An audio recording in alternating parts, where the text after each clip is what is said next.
ইবাদত হলো দুটি অংশের সম্মিলন, দুটি জিনিসের সমন্বয়।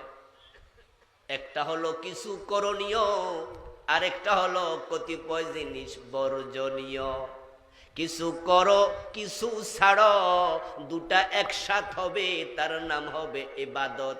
যে নামাজ পড়ে সুদ খায় সে ইবাদতকারী না, বরং সুদ খেলে ৭৩টা গুনাহ, সবচেয়ে ছোটটা হলো নিজের মায়ের সাথে জেনা। তো জেনাকারী ইবাদতকারী হয় কেমনে? আমার বন্ধু বলুন তো, যদি আপনার সাথে এক ব্যক্তি আজকের আসরের নামাজে দাঁড়াইলো, নামাজটাও পড়লো সুন্দর করে, আপনি দেখলেন কত দারুণ করে রুকু দিল, সেজদা দিল, ঠিক ইমামের সাথে সব কিছু পরিপালন করলো, নামাজ শেষে আপনি তারে জিজ্ঞাসা করলেন, ভাইজান মসজিদের সামনে কল তো নষ্ট,